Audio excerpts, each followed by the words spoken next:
Bienvenue dans ce nouveau podcast de Pas toute la vie. Aujourd'hui, nous discutons avec Mélanie, Chloé et Nousha. Ces trois journalistes ont pendant plus d'un an été à la rencontre de militants, d'historiens ou de sociologues afin de comprendre qu'est-ce que l'antispécisme aujourd'hui en France. À la suite de cela, elles ont écrit un livre qui s'appelle Au bonheur des bêtes, qui est disponible dans toutes les bonnes librairies. Dans ce podcast, nous revenons sur la cause antispéciste et sur le fait d'écrire un livre à plusieurs. Merci beaucoup les filles, c'était très intéressant et je me suis beaucoup amusé durant l'enregistrement. Quant à nous, on se dit à la prochaine. Bon épisode. Salut les filles. Salut. Salut. Ça va? Ça va et toi? Est-ce que vous pourriez vous présenter s'il vous plaît? Salut, moi je m'appelle Nousha. J'ai fait une école de journalisme. Je viens d'être diplômée. Félicitations. Merci beaucoup. Et j'écris un livre avec mes deux consoeurs, Chloé et Mélanie. Moi c'est Chloé, moi j'ai fait la même école que Nousha et Mélanie. Et donc je viens aussi de finir mon école, voilà. Et du coup, je suis Mélanie, j'ai 25 ans et pareil, du coup, on a fait toutes les trois la même école, donc l'IFP. Et on écrit ce livre depuis à peu près un an. Un peu plus d'un an. Un peu plus d'un an maintenant. Oui, c'est ça. Et voilà. Et c'est quoi le titre du livre? Alors le titre c'est Fermons les élevages, ouvrons les consciences, comment les antispécistes veulent changer la société. Donc voilà, c'est sur l'antispécisme, le militantisme antispéciste en France aujourd'hui. Et ça vous a plu de l'écrire ou pas? Oui, on est toujours en train de l'écrire. On est dans la phase terminale de la rédaction. Mais oui, ça nous a beaucoup plu. Je pense qu'on a appris beaucoup de choses. Mais on aura l'occasion d'en reparler. D'en discuter. Ouais. C'était comment l'école de journalisme avant d'aller dans le vif du sujet? Ça vous a plu? De faire l'école? Ouais. Il y a des avantages et des inconvénients, mais c'était pas mal, surtout de belles rencontres, moi, je pense, surtout. Plus que les cours. Oui, en fait, je pense que c'est un peu une case obligée aujourd'hui. Si tu veux être journaliste aujourd'hui, heureusement ou malheureusement, il faut que tu fasses une école. Après, pour les stages aussi. Surtout pour les stages. Pour rentrer dans le métier à ce Ouais. moment-là. Mais après, c'est assez formateur. Enfin, les cours pratiques sont hyper formateurs. Après, il y a beaucoup de cours qui parfois Qui nous semblent pas forcément... hyper utiles ou pertinents. Voilà. Quoi. Après, je pense que c'est important aussi d'avoir certains cours d'histoire du journalisme, de sociologie du journalisme. Oui. Mais disons que quand on arrive en master, on a parfois envie justement d'être journaliste et du coup, on se dit « Ah, mais il nous faut beaucoup plus de cours pratiques. Voilà, on est un peu impatient. Quoi. Voilà, c'est plus de l'impatience. Je pense que... Après, bon, ça dépend des cours. Il y a des cours très bien, il y a des cours moins bien, mais je pense que c'est dans toutes les écoles pareil. Et c'était votre rêve à toutes les trois? Enfin, vous vous êtes pas retrouvés là Par hasard, non. Ouais. Non, je dirais pas que c'était un rêve non plus. Ouais. Mais, Non, mais t'as le droit, Moi non plus, hein. Enfin, Non, moi, c'était un rêve. Ouais, Okay. moi, c'est un rêve pour moi. Moi, c'est pas un rêve. J'appelle... Enfin, mais en même temps, j'ai pas de rêve, je crois. C'est vrai. J'ai des objectifs, j'ai pas de rêve. Mais c'est bien aussi d'être déterminé comme ça. L'adolescence, pendant l'adolescence, parfois t'as un métier de rêve. Moi, c'était un métier de rêve, oui. moi c'était plutôt pourquoi pas. Ça me tente bien, mais... Allons-y, on verra. Si je le fais pas, je ferai autre chose. Ouais, moi, c'était plus... C'est esthétique. C'est un métier que je voulais faire, mais pas à tout prix. T'aurais fait quoi si t'avais pas été Prof des écoles, je pense. J'aime bien les enfants. J'aime bien l'apprentissage et l'éducation. Ça n'a rien à voir. Moi, j'ai hésité entre les deux, hein, donc finalement, je suis là. On va te retrouver Ça me plaît bien. plus tard. Et vous aviez prévu d'écrire un livre un jour dans vos vies? Ça, c'est un rêve d'enfant, par contre. Ah, si, j'ai Ça, c'est un rêve. Ouais, Ok, on touche... Ah, mais finalement, t'en as. Moi aussi. Non, si, c'est vrai. Mais pas forcément un livre journalistique, pour le coup. Enfin... C'était plus... Toi, Chloé, c'était plus un roman, un truc comme ça? C'est toujours un rêve ou un projet, dans le futur plus ou moins... Donc si des éditeurs nous entendent, même s'il y en aura pas. Mais moi, c'était un rêve aussi, mais que je ne m'avouais pas, parce que je pensais jamais écrire un livre dans ma vie, et surtout pas si tôt. Surtout donc pas c'est si quand tôt. même, Donc c'est hyper excitant, quoi. Et pas forcément journalistique aussi. Et pas forcément... Enfin... Moi, sortie je d'école, pensais en quand tout même cas. journalistique. Parce que bon, moi, c'est- enfin peut-être, je sais pas. Moi, c'est un rêve de quand j'ai 6 ans. À 6 ans, Ouais. je pense pas faire des livres journalistiques, tu vois. Oui, c'est vrai. Et quand j'ai appris à lire et à écrire, je me suis dit, ah, j'aime trop, je veux Ouais. faire la même chose. Et bon, après, tu grandis. Mais ça reste toujours dans un coin de ta tête. Après, du coup, c'était pas journalistique. Maintenant, je me vois pas écrire forcément de romans non plus. Donc, Ok. J'adore. Ok. Et vous appelez ça un livre journalistique parce que c'est une enquête. Moi, j'ai pas encore lu le livre. Chloé me l'a envoyé, donc faut que je le Ah fasse. oui, la première version, ouais. Tu liras Parce la, que- la version finale. Parce que c'est une enquête où... Alors nous, on avait plutôt construit ça, enfin pensé ça comme un récit, mais en fait, je pense que c'est une forme d'enquête quand même. Finalement. Qu'appelle-t-on un livre journalistique, du coup? c'est sur des faits, c'est sur des... Enfin, c'est des... Vraiment, on a rencontré des gens, on a interviewé des gens, on a assisté à des actions avec eux. C'est pas... Enfin, c'est pas romancé, là, pour le coup. Il y a pas de roman. Enfin, c'est vraiment... En fait, on a fait le livre sous forme d'article. Chaque chapitre est un article.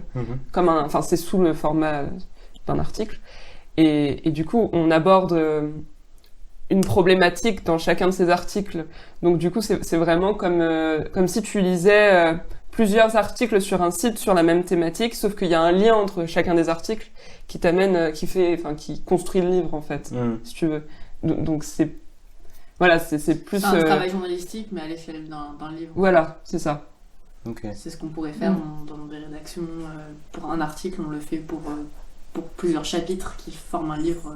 Donc du coup, ça prend du temps quand même de le faire parce que c'est pas du tout un milieu qu'on connaissait toutes les trois.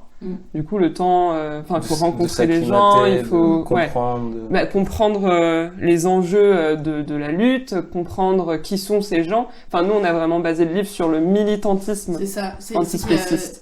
C'est là aussi le truc par rapport au journalisme, c'est que c'est anglais vraiment. Enfin, il y a une porte d'entrée dans ce sujet, et on fait pas un livre universitaire sur l'antispécisme de manière générale. On essaye de raconter les choses de manière précise et anglais, quoi. Voilà, on n'est pas historien, philosophe, sociologue. C'est pas ça, c'est pas le but, c'est pas le projet. Oui. Et tous les chapitres pris ensemble construisent finalement un récit, enfin un long récit de ce qu'est le militantisme antispéciste aujourd'hui. Enfin, on espère. Voilà, c'est le but en tout cas. C'est le but, voilà. Ça va devenir la référence. On va pas- Moi, j'ai le droit de le dire, en tout cas. J'ai le droit de vous le souhaiter. Tu peux nous le souhaiter, mais Ok. après... On est le 25 septembre. Vous êtes à combien de pourcents, là? À peu près 80. 80? Ouais, 80. Ah, 80. Vous avez déjà écrit la fin ou pas? On a tout Enfin, écrit. tout était écrit. Ok, Et là, on c'est réécrit, retravail. on retravaille, on complète. Bon, là, on a Ouais. presque fini de compléter quand même. D'accord. Oui, On est mais vraiment dans la phase de très peu. réécriture finale avec les remarques qu'on a, enfin les retours qu'on a eu on a Et des la relectures. vérification. sur lecture. Ouais. Et la vérification Voilà. L'actualité. des Voilà. informations Voilà. et l'actualisation. Ce qui est quand même... Un long travail aussi. voilà. Enfin, Oui. c'est pas fini, c'est pas achevé, mais je pense qu'on a fait le plus gros. On voit bientôt la fin. Voilà. Bah, on discutera un peu plus de l'écriture tout à l'heure. Déjà, ce que je vous propose, c'est parler un peu de la cause. Première question, est-ce que vous pourriez un peu nous définir cette notion? Qu'est-ce que l'antispécisme? Pour les gens qui ne connaissent pas. Alors, l'antispécisme, c'est une idéologie politique et aussi philosophique Ouais. qui s'oppose par définition au spécisme. Et pour les militants, le spécisme, c'est un système de domination. Ils font pas mal le parallèle avec le sexisme ou le racisme. Et donc le spécisme, c'est un système de domination et de discrimination basé sur la notion d'espèce. En gros, les antispécistes estiment que actuellement il y a des discriminations qui sont faites sur le critère de l'espèce par rapport aux animaux et qui n'ont pas forcément lieu d'être dans le sens où les animaux sont des êtres ce qu'ils appellent sentients, donc qui sont doués d'une sensibilité, qui savent ressentir la douleur, le plaisir et qui ont un intérêt à vivre au même titre que nous. Et donc ils estiment qu'on a, en tant qu'être humain, on n'a pas à retirer la vie d'individus qui ont des intérêts à vivre de manière comme ça arbitraire. Et donc en fait, les antispécistes luttent contre toute forme d'exploitation animale en particulier l'élevage et l'abattage. Ok. Et Donc, ouais. Donc les hommes sont au même niveau que les vaches, les plantes aussi, ça marche ou pas? Alors, les plantes, Non. non, parce Non. qu'il n'y a pas justement ce critère de sentience, de sensibilité.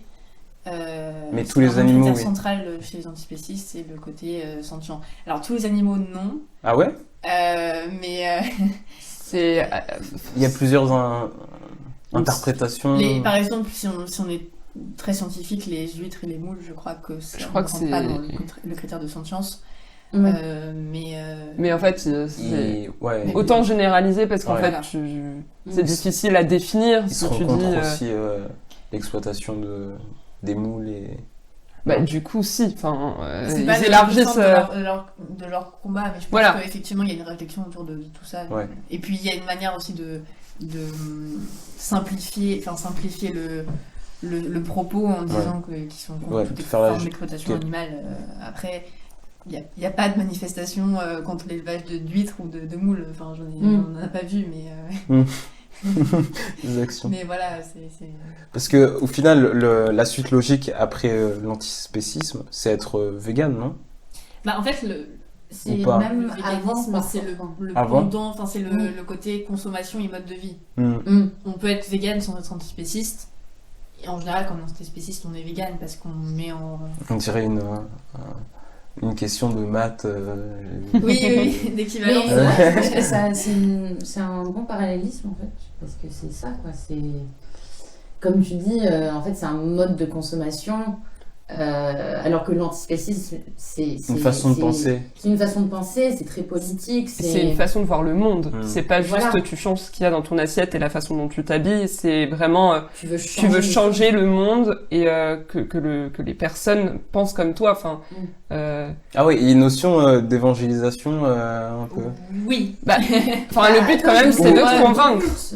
Non, mais moi j'ai trouvé qu'effectivement, il y avait une notion d'évangélisation. Mais dans Une quel sorte de sens prosélytisme un peu.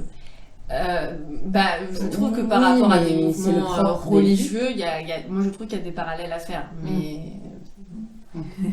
Vous abordez ça dans le livre? Non, non. c'est pas l'angle.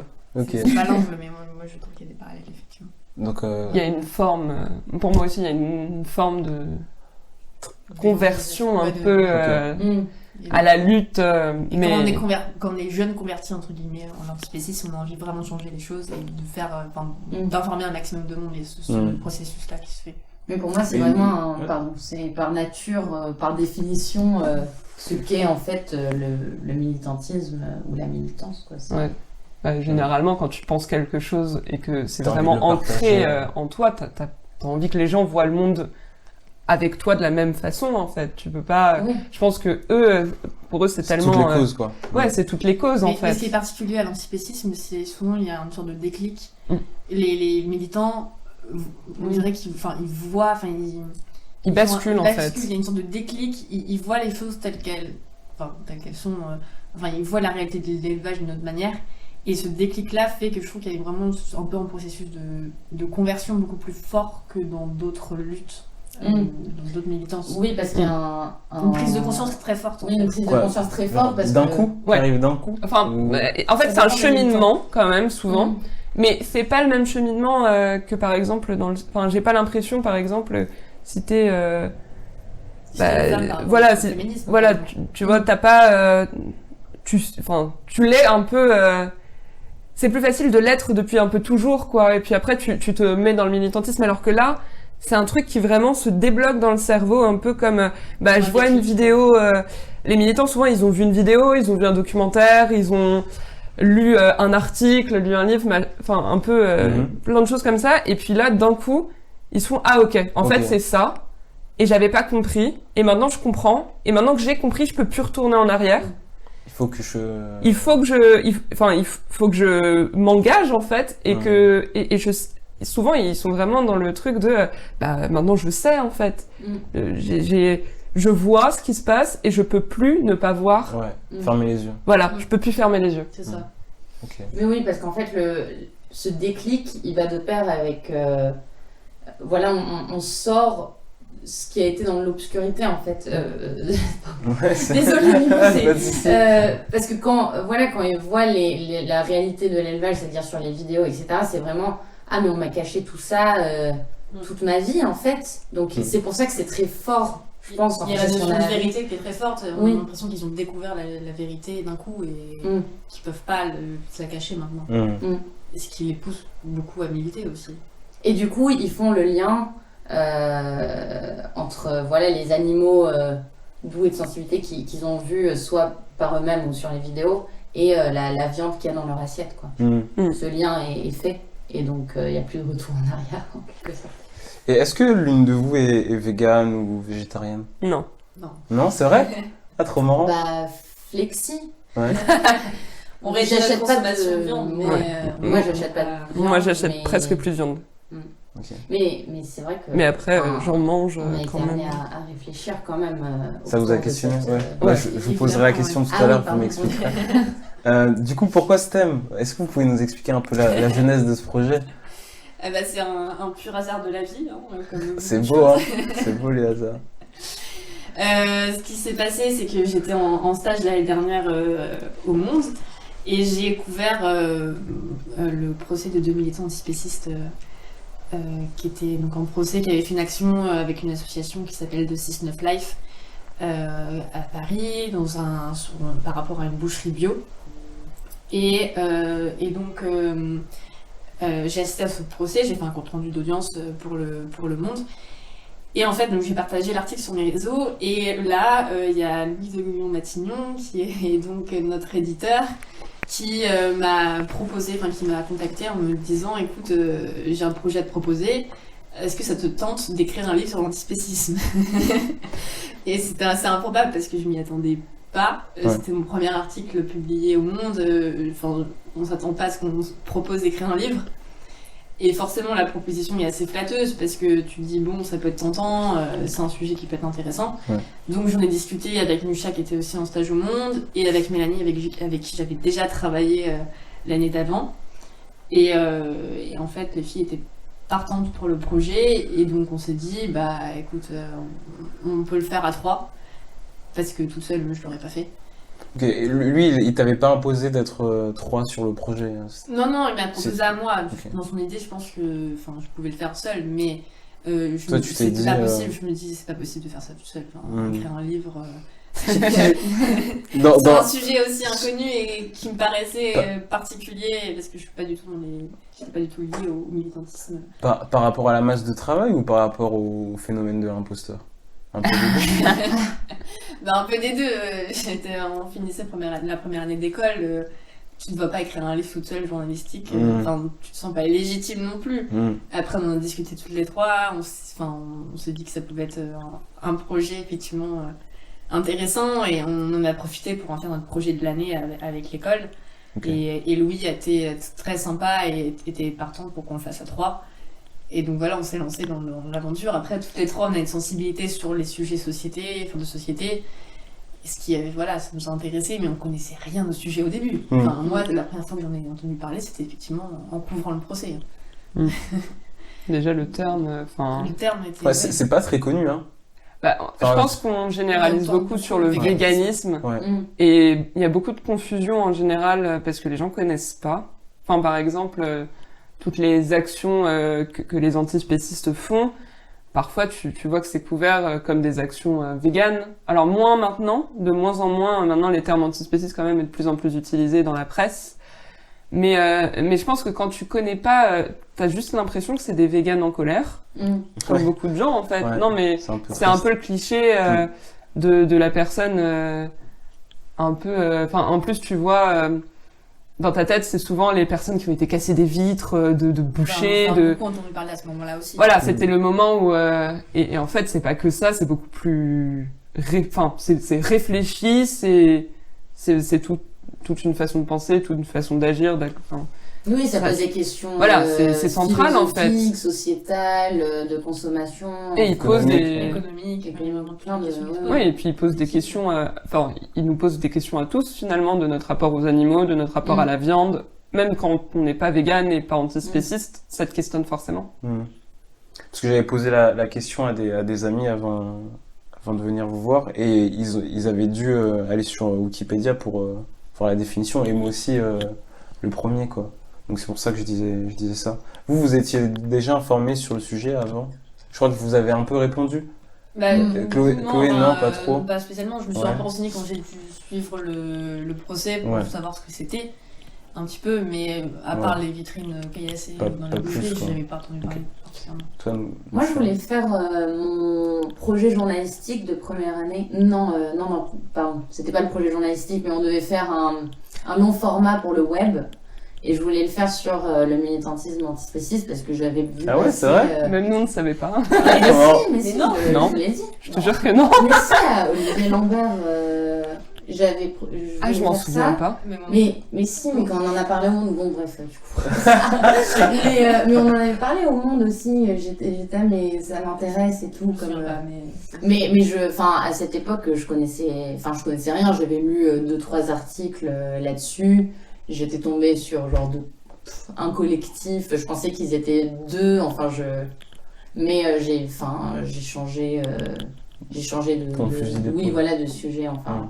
Et donc, oui, quand on a commencé toutes les 3, moi je connaissais rien non plus, j'avais lu peut-être 1 ou 2 articles dessus, mais cette forme de militantisme Ça t'intéressait, m'interrogeait, quoi, ok. parce que j'avais l'impression qu'en fait, à cette époque, ils étaient beaucoup dans dans les actions choc, dans coup de poing. coup de poing, et ça, en fait, il y avait beaucoup de crispation liées à ce sujet.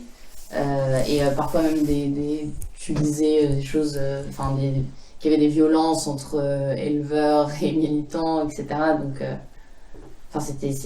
voilà, on voulait creuser un peu là-dessus, mais sinon je connaissais pas. Bah, c'est pareil. Hein. Ouais. Enfin, Toi aussi? Oui. Bah après, c'est pareil, ça m'intéresse dans le sens les luttes sociales, etc. Après, l'antispécisme, Précisément. voilà, t'avais je pas- connaissais. Enfin, pareil, j'avais vu passer, mais je m'y étais pas forcément attardée. Je savais que ça existait, mais je pense que j'avais une vision assez cliché en fait. Et je pense qu'on l'a un peu tous quand on connaît pas le sujet. Et du coup, bah, c'était le fait de suivre ce mouvement qui était intéressant. Et du coup, je me suis dit, bah pourquoi pas. Puis j'avais déjà travaillé avec Chloé. Nusha, on n'avait pas travaillé ensemble. Ouais. Mais c'était improbable de se lancer dans ce type de projet, et encore plus pour un livre déjà, donc j'étais partante. Et donc, pour réaliser ce livre, vous avez fait beaucoup d'interviews, je sais pas comment on dit. Pas mal de vraies interviews. On a fait des interviews un peu informelles sur le terrain en rencontrant des militants, mais des interviews, on va dire, posées en face à face avec une personne qu'on enregistre. On a fait une 20aine de militants. Ok. On a fait 6 experts. On a compté avant. Et voilà, on a dû assister à une bonne dizaine d'actions en tant que telles. Après, on s'est pas mal renseigné. Enfin, on a vu pas mal de vidéos. Des choses, mais... Et sachant que les interviews pouvaient durer de 1 à 4 heures. 4 heures, voilà. Ah ouais? Ouais. La plus longue, elle a duré longtemps. C'était 4 heures volontaires ou? Bah, c'était au début, on connaissait moins bien le sujet aussi. Donc je pense qu'on posait des questions, peut-être, on tâtonnait peut-être plus que dans les dernières interviews où on était beaucoup plus direct et on savait ce qu'on voulait savoir en fait. Là, Alors qu'au début, de fond, savoir ce que c'était aussi l'antispécisme. On connaissait pas. Ouais. C'est les questions que je vais vous poser aujourd'hui. Vous êtes prêtes? Vous avez 4 heures de livre. Alors, que veulent les antispécistes? Quelles sont leurs revendications? La principale, c'est l'abolition de toute forme d'exploitation animale. Donc ça passe par l'abolition de l'élevage, l'abolition de la chasse, des cirques avec animaux sauvages, les l'élevage zoos. de fourrure, les zoos, voilà, la corrida. Ouais. Plus de vêtements venus d'animaux. Non. Rien qui soit en Rien. lien avec l'exploitation d'animaux. Ça, c'est la revendication. Partagé par. Bah, là, c'est vraiment, voilà, c'est c'est l'abolition de. C'est l'abolition, voilà. Ils appellent ça l'abolition et C'est l'objectif, c'est un objectif Voilà. partagé par tous les militants. Et après, la lutte centrale, c'est quand même l'élevage. parce que c'est ce qui fait le plus de morts chez les animaux. Donc du coup, ce qui met le plus en valeur, ce qui visibilise le plus, c'est l'élevage. C'est le combat, le noyau dur un peu. Puis après, t'as toutes les luttes périphériques, tout ce qui est cirque, qui est pour eux, enfin c'est important, mais entre guillemets, ça serait plus facilement atteignable que l'élevage, parce que le cirque, t'as plein de gens qui veulent abolir le cirque sans être antispécistes. Par contre, l'élevage, c'est vraiment la lutte centrale quand même. C'est la forme d'exploitation qui tue le plus les animaux, et c'est ça que les militants mettent en avant. Enfin, dans leur des animaux pour une consommation qui n'est plus nécessaire. Et c'est quoi leurs arguments alors? Bah, ça rejoint un peu la définition de l'antispécisme. De la sentience. De la sentience, en fait. Parce que les animaux ressentent de la douleur, de la joie au même titre que les êtres humains. Ils disent, mais pourquoi, qu'est-ce qui nous donne le droit à nous, êtres humains, de faire subir ça aux vaches, aux cochons Et ils avancent aussi le fait que on n'est pas dans l'obligation de manger des animaux pour vivre, notamment grâce à la B12. Et par conséquent, qui est une vitamine qui a été en fait synthétisée assez récemment dans les années 70, si je crois. Et en fait, qui permet du coup de pas De- avoir à de se consommer passer de produits animaux. et de pas être en carence. Voilà, et de pas être en carence. Donc en fait, on n'a plus cette nécessité de consommer des animaux pour vivre. Donc, pourquoi les manger? Pourquoi les tuer? Pourquoi continuer? En fait, c'est aussi ça. C'est une question éthique derrière, en fait. Et de justice. Et une question de justice aussi des animaux. Voilà. Et j'essaye de me mettre à la place d'un antispéciste. Ça doit être dur quand même de voir. Parce qu'il y a de la viande, etc. C'est commun dans notre société. on en voit partout, à la télé, dans les magasins, partout. Et il y a des gens qui en mangent à tous les repas, presque. Oui. Ça doit être dur, hein. Bah, tu mets le doigt sur une chose que nous aussi on a vraiment vécu à travers les militants, on voit qu'il y a beaucoup de souffrance en fait dans cette lutte, et on a même fait un chapitre en fait sur la souffrance des militants, parce que comme tu dis, oui, c'est très dur pour eux, parce qu'ils se disent mais on part de loin en fait, il y a tant de choses à déconstruire que pour beaucoup ça leur paraît insurmontable, parce que il y a vraiment ce lien en fait qu'on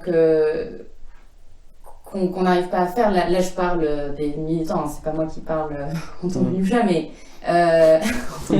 c'était bien.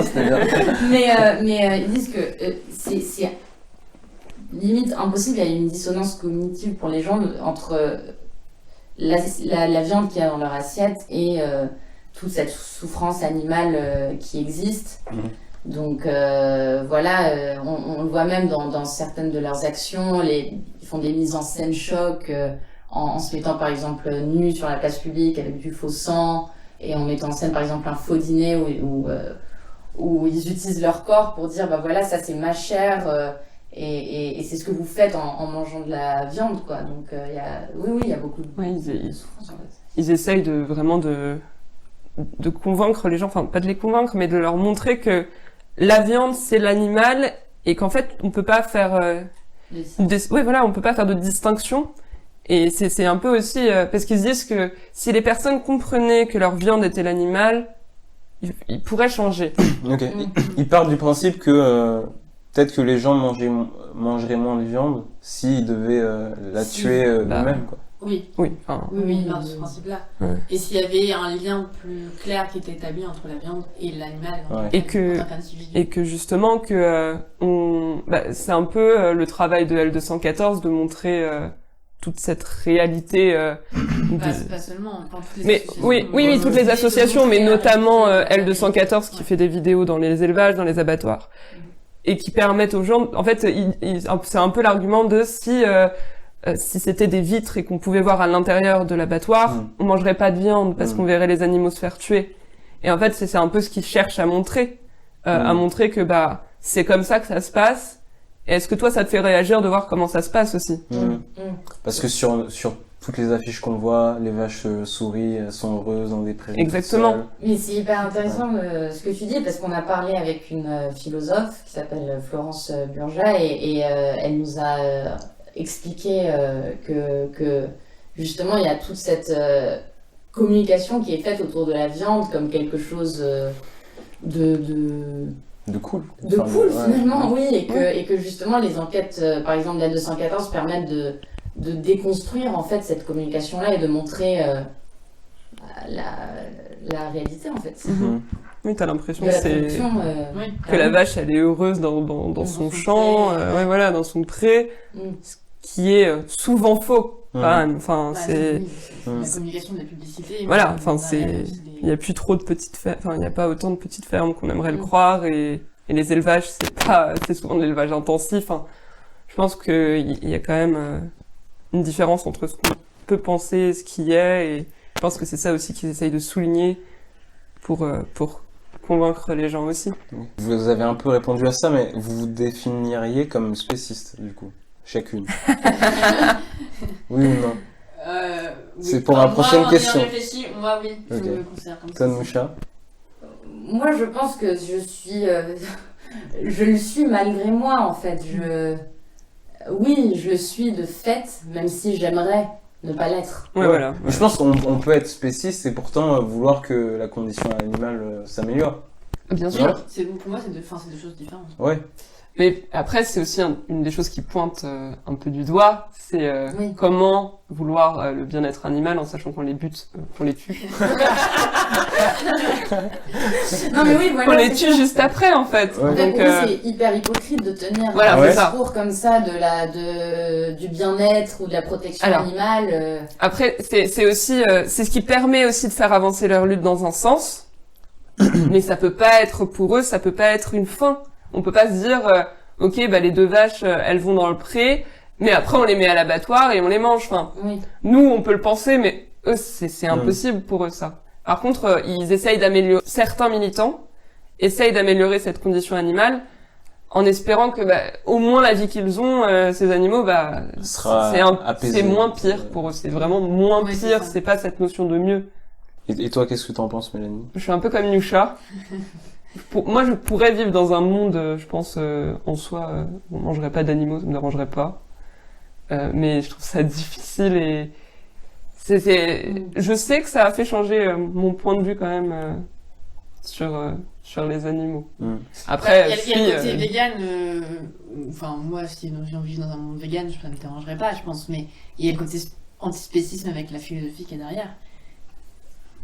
Moi, je suis plus perplexe sur ça et je me considère comme spéciste parce que je sais que je considère pas que l'être humain est forcément un animal au même titre que les autres Ok. animaux. alors que Mais- moi, Ça, c'est un autre débat aussi, mais, Ouais. mais voilà, Alors. c'est aussi pour ça que je me considère spéciste. l'antispécisme dans la réflexion, je la trouve, enfin, je trouve que c'est très intéressant et je trouve que c'est justifié finalement de dire bah oui. Alors, oui ou non, alors? Bah, non, mais de fait, je suis spéciste parce que je mange des animaux, parce que bah, alors, pour le coup, j'ai vraiment été éduquée comme ça, et je pense que c'est difficile aussi de De changer? changer. Et puis il y a le truc de enfin, arrêter de manger des animaux, c'est pas facile. Être antispéciste, je pense que c'est très difficile. Mais je comprends leur combat. Après, c'est peut-être hypocrite pour eux aussi que je dise ça, parce que du coup, je le fais pas. Mhm. Mais On comprend.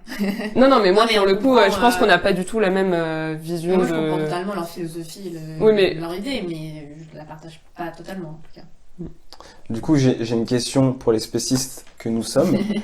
Maintenant que c'est clair, est-ce qu'on manque d'empathie? Est-ce qu'on manque de cohérence, nous, les spécistes? Je pense. Oui, on Ouais, manque moi de aussi. cohérence, on manque d'empathie parce qu'on a été éduqués à ne pas voir en fait la souffrance animale qu'il y a. Mm. Je pense. On a appris à déconnecter Mm. et à se dire bon bah c'est normal d'aller au supermarché et d'acheter son steak ou d'acheter des produits laitiers alors que quand on sait comment c'est produit, c'est quand même assez effrayant. Enfin, il suffit de voir une de ces vidéos ou de rentrer dans un élevage pour être effrayé, en fait. Mm. Enfin, Mais la chose aussi, c'est que, enfin, toute la production animale n'est pas, entre guillemets, sale, quoi. Enfin, je veux dire, il y a des animaux qui sont mis en barquette, excusez-moi le terme, mais qui vivent une vie plus ou moins paisible jusqu'à leur mort. Ah, mais c'est rare, finalement, quand même. Après, ça revient à la question de la protection animale et du bien-être animal. Enfin, Mais c'est marginal, je pense que cette production, aujourd'hui, elle est marginale. Je pense que c'est la production qui existe de fait aujourd'hui, elle est industrielle. Elle est intensive, en fait. Elle est intensive, voilà. le niveau de consommation de viande. Voilà, c'est ça. C'est que, et puis, acheter de la viande de qualité, où tu sais que les animaux, ils ont été bien... Nos régions du talent. C'est pas non plus... Enfin, déjà, c'est très très cher. Tout le monde n'y a pas accès. Et il faut savoir d'où elle vient, la viande. On t'en sait rien, finalement. Après, est-ce qu'on a d'empathie? Voilà. Un peu de notre livre. Notre livre, c'est vraiment ce que les militants... Ouais, c'est les militants. Oui. Mais après, en termes d'empathie, je pense qu'on a tous et toutes des niveaux d'empathie différents et par contre, que beaucoup d'antispécistes ont un niveau d'empathie très important. Beaucoup, ouais. Pas tous, mais pour beaucoup, c'est quand même une clé. Enfin, pour les comprendre, il y a quand même cette notion d'empathie que nous, on n'aurait pas... Assez, peut-être. Assez. Enfin, après, moi, comme Nusha, regarder une vidéo de L214, j'ai du mal. Hein. Moi, j'arrive pas à les regarder. Je me force pour le livre, mais je trouve ça difficile à regarder. Alors, ce serait quoi, alors? La fainéantise Oui, je pense qu'il y a une notion. Oui, il y a une partie de fainéantise, en fait, et de se dire, bon, bah, c'est un changement... C'est tellement radical. Ça demande trop de choses. C'est assez radical, mais en fait, ça peut l'être, mais... Et en même temps, ça ne l'est pas vraiment, parce qu'on a parlé avec certains militants qui nous disent, mais non, il y a des alternatives véganes, finalement c'est assez simple de changer de mode de vie. Au moins sa consommation. Au moins la consommation. Après, de là à devenir militant, c'est encore un autre pas, ou encore une autre étape à franchir, mais de changer son mode de consommation, je pense qu'aujourd'hui, avec les alternatives qui existent sur le marché, c'est faisable. Moi je pense que c'est la fainéantise, parce que c'est pas si radical qu'on le croirait finalement. Et il y a des militants qui misent vraiment là-dessus, sur le côté, il y aura de plus en plus d'alternatives végétales. Ça, c'est sûr. C'est sûr, mais il y a un marché à prendre, et je pense que du coup... Et c'est en train de se développer. C'est en train de se développer, il y a des militants qui misent là-dessus justement, et d'autres qui le critiquent, parce que c'est un peu le système qui s'empare du... Et toi, qu'est-ce que t'en penses, Chloé? T'as pas dit Sur l'empathie? Ouais, sur l'empathie, sur le manque de cohérence. Est-ce qu'on est bloqué? Est-ce que c'est le système qui nous bloque? Enfin, qu'est-ce que t'en penses de... Sur l'empathie, bon, moi j'ai pas une empathie immense, enfin je regarde des vidéos sans problème. Non, mais t'as le droit. Mais... T'as le droit. Mais voilà, non, je regarde les vidéos plus facilement que les filles. Mais après, sur le manque de cohérence, oui, je pense que, enfin, je rejoins ce que Nusha disait, je pense que des fois on peut penser certaines choses qu'on met pas forcément en application, et on est de fait incohérent. Et les antispécistes jouent sur cette incohérence, cette dissonance, en disant, bah, vous aimez votre chien, mais vous mangez une vache, et finalement, enfin, c'est... Quelle est la différence entre la vache et le chien? Ouais. Donc il y a forcément des incohérences, mais après, l'être humain aussi est fait d'incohérences, et les antispécistes ont des incohérences eux aussi. Ouais. C'est notre nature humaine, finalement. On part en philo, là? En fait, je vous demande ça parce que j'avais vu des interventions d'Aymeric Caron, vous voyez, chroniqueur qui était sur France 2. Et c'était assez intéressant son raisonnement, et il parlait de ce manque de cohérence et de la considération qu'on peut avoir entre un chien et un cochon, que délibérément on choisit que le chien il a plus d'importance que le cochon, alors qu'au final ils sont plus ou moins après c'est la proximité qu'on a avec les animaux. Pareil. Ouais, mais il disait que du coup en fait le cochon ressent aussi des choses et peut être aussi affectif entre guillemets que le chien. Donc voilà, c'est pour ça que je voulais vous poser cette question. Ça m'amène à la prochaine question. Est-ce que c'est qui les grandes figures de l'antispécisme? Mais ça dépend. En France, dans quel, je sais pas. Enfin, les le grandes milieu figures militant et- ou les théoriciens, parce qu'en fait, ça dépend Choisissez. du cercle qu'on Je vous laisse. choisit, justement. En France, là, les principales figures, c'est surtout les fondateurs du L214, de Brigitte Gauthier et Sébastien Marcel. Puis t'as les cahiers antispécistes quand même. Et L214 est Oui, une. c'est les plus connus. Hein, Oui, si tu En fait, dans parles le de- milieu militant, oui, c'est Brigitte Gauthier et Même, Sébastien non, pour le Marcel. grand public aussi, c'est Bah oui. les deux figures les Non, mais plus connues. les deux figures principales du militantisme, Militantisme. c'est Oui, oui, mais aux yeux du monde, évidemment. Mais après, il y a les Voilà, c'est ça. théoriciens Après, et les les académiciens théoriciens qui existent depuis qui des sont là décennies. depuis longtemps. Bah, Voilà. Alors, pour le grand public, on va dire c'est Brigitte Gauthier et Sébastien Marcel de L214. Et Je Rosa rajoute Galloin, qui a fait beaucoup de plateaux télé et radio et qui est connu pour ses interventions assez Solveig, comment allant. Solveig Alloin, porte-parole du collectif Boucherie Abolition. Très bien. Mais ça, c'est vraiment les militants qui sont connus, quoi. Mm. C'est pas. Qui sont connus du grand public, Voilà. qui ont fait pas mal de plateaux télé, Ouais. de radio, qui en connaissent, enfin, voilà, les gens les connaissent. Après, dans le milieu militant en tant que tel, les grandes figures, notamment théoriques, ça va être Peter Singer, qui est un philosophe australien, qui a un peu fondé le terme d'antispécisme. Ça va être des gens comme Yves Bonnardel, en France, David Olivier, je crois. Mm. Enfin voilà, enfin t'as les théoriciens, et puis t'as les militants. Et après, dans le milieu militant, ils ont chacun des figures, Leur des- petite voilà. Enfin, notoriété. Oui, ils se Très bien. connaissent entre eux. Et donc L214, on peut définir ça comme une association antispéciste. Ils se définissent comme Ah ok, antispécistes. ok. Ils se définissent comme ça, mais après, enfin, leur objectif est clair, c'est l'abolition, mais ils ne le clament pas non plus Ouais. haut et fort dans les médias, dans le sens où ils passent par beaucoup de pédagogie, ils passent par des enquêtes pour dénoncer déjà les manquements à la réglementation, et ils passent par voilà, l'amélioration du bien-être animal, avec pour objectif final, effectivement, l'abolition. C'est l'association la plus connue Oui, Oui. du milieu. la plus Oui. installée. Ça fait à date de longtemps ou Elle a été créée en 2008. Après, les fondateurs étaient déjà militants antispécistes avant. Mm. Et ils avaient fait notamment un collectif contre le gavage qui s'appelait le Stop Gavage, avec des enquêtes sur le foie gras. Et après, ils ont créé L214 donc en 2008. Et à partir de ce moment-là, ils se sont vraiment développés. Mm. Aussi grâce aux réseaux sociaux, parce que ils sont arrivés à peu près dans une période où Facebook arrivait en France, où il y avait vraiment une assise.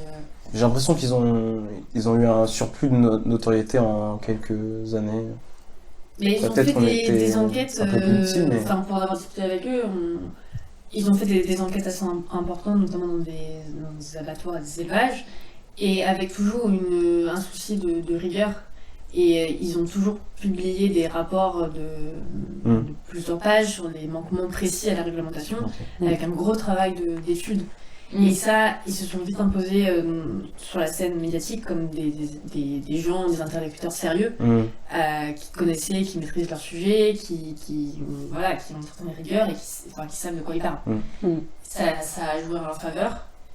Après, il y a eu l'abattoir d'Alès en 2015 qui a été un tournant pour eux parce que il y a eu pas mal. Enfin, c'est une enquête dans l'abattoir d'Alès qui a eu un vrai retentissement médiatique. Mais un réel, eux, ne s'attendaient pas non plus à un tel succès. Et c'est à partir de ce moment-là qu'ils ont vraiment été propulsés sur le devant De la scène. Ouais. Et puis, ils ont un rapport avec le grand public. Ils touchent pas que les militants antispécistes, en fait. Avec leurs vidéos, c'est vraiment quelque chose que, toi, si tu regardes, tu fais, ah oui, en fait, tout le monde peut le regarder et ça touche n'importe qui, antispéciste ou non. C'est pas comme certaines associations qui font des choses beaucoup plus précises, qui touchent pas les mêmes personnes. L214, ça rassemble en fait beaucoup de gens qui sont même pas antispécistes. Ouais, Oui, c'est parce que je pense assez qu'en vrai. fait, ils avaient dès le départ un peu l'opinion publique derrière eux, et c'est pour ça aussi qu'ils ont été pris au sérieux. Et puis, par le c'était un peu gouvernement et les par- premiers à montrer des images. Oui, voilà. Enfin, Et avec c'est un pour tel ça. retentissement. Puis c'est des manquements aux réglementations aussi. Pour les abattoirs. Pour les abattoirs, par élevages exemple. aussi, mais les abattoirs en C'est ça, et puis particulier. voilà, c'est pas Je vais filmer chez un éleveur pour filmer chez un éleveur. Il y a quand même une notion d'enquête. Ouais. Voilà, enfin c'est ça. Ok. Des vraies enquêtes, ouais. Puis c'est très gros en termes d'adhérents quand même. Bah, ils ont beaucoup de sympathisants, de membres qui sont attachés à la protection animale, des fois plus qu'à l'antispécisme en tant que tel. Et c'est une assise qu'ils ont. Du coup, aujourd'hui, ils ont 70 salariés, et ils ont des moyens qui leur permettent de faire aussi une communication efficace. Voilà, C'est fou, hein. ils ont une influence. Mais ouais, c'est vrai qu'ils sont assez bons, je trouve. Et on n'associe pas leur association à l'antispécisme directement. Enfin, en tout cas, moi, petit Didier que je suis, quand je suis sur Twitter ou je ne sais où, avant de discuter avec vous, je savais pas forcément. Mais parce que c'est marqué dans les statuts de l'assaut, mais ils sont... Peut-être que j'ai pas été sur leur site, mais mais en tout cas, leur vidéo, c'est le bien-être animal, quoi, et les manquements, comme tu le dis. Ouais, c'est surtout ça. Et L114 a aussi, en comparaison à d'autres associations qui sont clairement étiquetées comme antispécistes, a aussi un discours qui paraît plus raisonnable. Ouais. Ce qui fait que ça, on va en parler après. Ils paraissent moins méchants, moins radicaux et moins extrêmes, effectivement, que d'autres assos. Et donc, Mais c'est une stratégie qu'ils utilisent sciemment parce que c'est l'association antispéciste. C'est ça. Leur but, c'est le même, c'est l'abolition.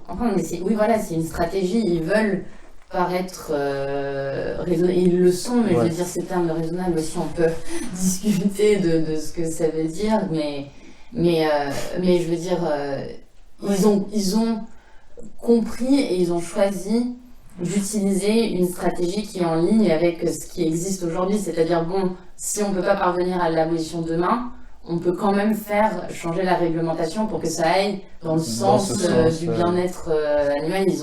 Ils ont quand même réussi à faire certaines choses pour les poules pondeuses notamment, je sais plus exactement ce que c'est, mais il y a eu des avancées qui, aux yeux d'autres militants, quand on leur parle, sont des avancées minimes parce qu'on se dit c'est une petite avancée pour le bien-être animal, mais c'est pas assez, alors qu'ils disent oui mais c'est petit à petit l'oiseau fait son nid, quoi. En fait, dans l'antispécisme, il y a deux courants principaux. Il y a les abolitionnistes, ils sont tous abolitionnistes au niveau de l'élevage et de l'exploitation animale, mais il y a les abolitionnistes qui veulent l'abolition aujourd'hui et maintenant, qui veulent pas forcément passer par la loi et la réglementation petit à petit, et il y a les abolitionnistes réformistes qui sont comme L114 qui font un peu la stratégie des petits pas pour avancer sur un plus long terme, mais voilà, il y a ces deux stratégies qui s'opposent dans le mouvement. Vous avez parlé un peu des actions choc. On taxe souvent les militants d'extrémistes. Oui, mais est-ce que vous l'avez ressenti dans les interviews que vous avez? Ça dépend de ce qu'on appelle extrémistes. Ouais. Moi, je dirais plus qu'ils sont radicaux dans le sens où ils ont une cohérence entre leurs pensées et leurs actes. Oui. Il y a dans leurs actions. Dans le sens, avec la racine, il y a une cohérence dans leurs actions et la manière de penser. Parce que la lutte en elle-même est radicale. Voilà. Donc, après, extrémiste, ça dépend ce qu'on met derrière. Moi, je pensais plus dans les actions. Ils sont radicaux. Certains militants sont plus radicaux que d'autres. Tous ne font pas les mêmes types d'actions. T'as vraiment une palette d'actions. Et puis souvent, t'as des personnes qui font qui font de la sensibilisation de rue, qui te disent, je suis totalement pour les personnes qui vont bloquer les abattoirs. Mais en fait, tout le monde n'est pas capable de faire tout. Pareil, il y a des gens qui vont bloquer des abattoirs qui sont incapables d'aller sensibiliser, discuter avec d'autres personnes, en fait. Et la plupart se mettent d'accord sur le fait quand même que tout est nécessaire pour faire avancer la lutte. Donc ça dépend. Et vous avez pas senti... Non mais si, il y a quand même des collectifs... non mais je dis pas qu'il y a de l'extrémisme, du radicalisme partout, mais... L'abolition c'est quand même une forme d'extrémisme. Non, moi j'en ai vu pour cette radical, mais... Oui, mais est-ce que vous pourriez rebondir sur ce que Mélanie disait, que tous les militants soutiennent et la plupart, la majorité, la majorité de ce qu'on a pu voir quand on leur a parlé. Mais c'est vrai qu'il y a certains collectifs qui pensent que non, aujourd'hui, c'est uniquement l'action directe, le blocage, la confrontation avec la police, l'État et les systèmes en place qui va faire bouger les lignes, en fait, notamment de 6-9 Libération Animale, qui prend vraiment ses distances avec la sensibilisation de rue, par exemple, parce qu'il trouve que c'est inutile et que c'est pas efficace, par exemple. Parce que derrière, il y a aussi des fois d'autres formes de lutte. Il y a ce qu'on appelle la convergence des luttes. Il y a des collectifs qui sont aussi dans une lutte contre le système et contre l'État, qui sont dans une forme d'anarchie. Et donc, pour certains collectifs, comme le de Libération Animale, ce que fait L214 ou 269 Live, ça fait un peu le jeu du système. Voilà. Il y a un peu cette notion, voilà. Pourquoi 269 ? C'est marrant, 269 Libération Animale. Oui, en fait, c'est 269, mais tout le monde dit 269. Il y a 269 Libération Animale et 269 Life. 269, c'est le numéro d'identification du premier veau qui a été libéré en Israël. On a la date pourquoi ce veau Non, j'ai plus la date. Ok. Non, initialement, c'est 269 Life, c'est un mouvement en Israël qui s'est un peu importé dans plusieurs pays, dont la France. Et en France, il y a une scission qui fait qu'il y a 269 Life maintenant et 269 Libération Animale, qui est le collectif anarchiste dont on a parlé. Le collectif a été créé, 269 Life a été créé en 2012 en Israël. Et donc, c'est attribué à un veau sauvé des abattoirs. Okay. Et après, la branche française a été créée en 2015. C'est rigolo, c'est après L214. Mais quand vous le dites, je sais pas pourquoi ça me fait penser à un morceau de rap. Ça n'a rien à voir, mais 269 Libération Animale. Je sais pas pourquoi, mais... Enfin bon. Du coup, on enchaîne. Est-ce que vous pensez que les mentalités changent ? Là, récemment, il y a eu pas mal de communication autour du référendum pour les animaux. Je sais pas si vous pouviez nous l'expliquer. Moi, je sais pas si je pourrais m'exprimer là-dessus. Non. Je suis pas assez documentée pour avoir un avis éclairé. Sur ce référendum-là Non, si les mentalités changent. Je pense que les mentalités changent quand même. Parce que quand on en parle avec les militants, on voit quand même une certaine évolution, notamment les militants qui font de la sensibilisation de rue depuis des années. Et je pense que même Brigitte Gauthier et Sébastien Zac le voient. L'opinion publique, en général, est beaucoup plus favorable aux idées liées à la protection animale, au bien-être animal. On le voit, les pétitions qui sont signées pour de la 214 sur abolir l'élevage, abolir certaines formes d'abattage notamment. Ça a une résonance réelle et des militants qui nous disent oui, on voit dans le comportement des gens avec qui on discute, ils sont beaucoup plus ouverts. Et moi, de ce que j'ai vu en assistant à une action notamment de sensibilisation de rue qui s'appelle le Cube, les gens qui s'arrêtent et qui discutent avec les militants ont une certaine ouverture d'esprit, une bienveillance, et ils sont souvent d'accord en disant oui, il faudrait qu'on diminue notre consommation de viande. Je pense qu'il y a une prise de conscience à ce niveau-là. Mais au niveau effectivement consommation et qui n'est pas forcément lié à la philosophie antispéciste, mais qui est aussi lié aux notions de l'environnement, du réchauffement climatique et des problématiques de santé. Je pense que les gens réfléchissent à ça aussi. Mais je pense que c'est pas que l'opinion publique est plutôt favorable à des avancées en termes de bien-être réellement. Il y a beaucoup de gens qui sont contre la chasse, contre le cirque, contre les zoos, etc.